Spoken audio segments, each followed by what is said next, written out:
welcome to the behind the scenes motion picture. It all starts now. Be careful what you witness. I feel like there's probably a lot of people who aren't even aware that Jimmy Young isn't actually in Stickies. Like he is, but you know, he's in everything but the photos. He's like a fifth Beatle or a sixth Beatle, because we're already five, whatever. We needed a tour manager, but there was no one willing to tour manage us, who were actually like, you know, quote unquote tour managers. Neil, our old manager, found Jimmy. And so then it got suggested, why don't you come on the road with these fuckheads and like show them how it's done, kind of thing. He's been with us ever since. Lupo the Wolf as a video clip is almost like a bit of a tribute to Jimmy as a friend, as a tour manager, as a ripping guitarist, since he's playing that mad solo. One of his many amazing qualities is that he never loses his fucking cool. Well, rarely. He's throttled us a few times, but it's been very valid. He loses his shit in the clip. He ends up being possessed by a demon and becomes Lupo the Wolf. And then the band kind of find refuge in this big fuck off villa, and it's kind of Jimmy's revenge, or Lupo's revenge, whatever. And he kind of just hacks us all to bits. I get my head smashed in, Dizzy gets garroted, Beaker gets thrown off the balcony, Seamus gets shanked with a knife repeatedly. Yeah, good light-hearted fun. That was great, Patrick. You look pretty good.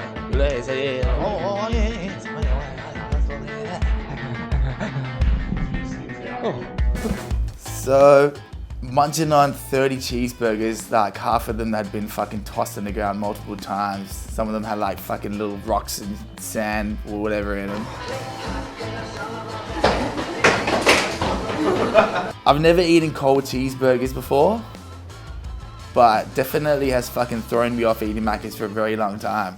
Skinny fat cunt. That was a lot of fun though, like, the scene was just so absurd, just getting chased by Jimmy, thrown off a fucking balcony. It's pretty funny. It's gonna make you laugh. I think this is our best clip that we've ever done.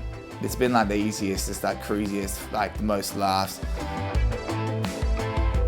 I started writing Lupo the Wolf after having a scotch, and I was pondering a history book, and I came across one of the sections, and it said Lupo the Wolf, and I was like, "What the fuck's this about?" Started reading it. Turns out that Lupo the Wolf, he's from South Sicily in Palermo, and he was a bit of a bad boy, but he ended up moving to New York, and he moved up the ranks into becoming a kingpin. The boys came down to my studio, and we started reading up some information about him, and we're like, fuck, this dude was fucking, it was pretty crazy, you know what I mean? He'd chop people up in tater sacks and fucking take them out, this and that. Anyway, I thought it was a romantic story because he ended up dying peacefully in his sleep. And yeah, that's how Lupo the Wolf came about. I think Lupo as the single to come out with the album is just, I don't know, it's got such an energy. It's like, it's just a bombastic song. It's dirty, it's cool, it's got a throwback to our old stuff, but it's also pushing forward in a new way. The clip for it's fucking cool. It's like, oh, I've been reading about this guy, Lupo the Wolf, this gangster. And then Pat's like, fuck yeah, let's write about that. And everyone started reading up about him, and the boys just punched out the lyrics, and the song just came together real quick. And it was just one of those. I think it was one of the first sessions we did down in Wollongong as well. So it was real like lifted the spirits really early on and got us like got the ball rolling really quickly. It's a heater. Oh! Opa! What the fuck was that? Who was that? What's it like being naked in a bathtub full of 12 people in the room? It's not as bad as 50. I don't know, I feel like I'm naked all the time, so it doesn't really matter. I mean, I only wear shorts on stage because I have to. I've got to put my sound pack into something. Do you think this clip's going to replicate anything what it's actually like touring with the band? Yeah, I reckon it's going to be pretty much spot on actually. Like, yeah. Especially if we can light a few things on fire as well. Another piece of shit fire car.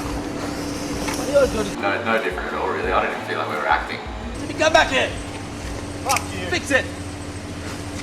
Fix it, Jimmy! Fuck off! I'm fucking hungry, Jimmy! Last night was like that, eh? Oh, it was like going in a time machine. It was kind of freaky. Like, I know that obviously there was cameras and stuff there, but other than that, I was like, are we just like back on the road in Europe or something? I've told you fucking 10 times, man. Oi! Seriously, bro. Directing this clip has been Sammy Swilks. She's on her way to be doing some pretty amazing shit pretty soon. She already is. Goodsy's been director of photography. Sam Brumby, again, amazing every time he works with us. He knows how to make us fucking ugly cunts look amazing. Everyone in the crew has been in and out of like previous clips, so it's a pretty tight family here, you know, we all feel really fucking comfortable. Chopping your hand or Yeah. So good. You're chopping fat, and now cleaver.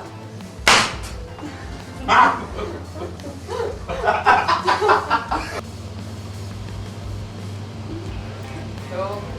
Cool. And ready, Patty? And action.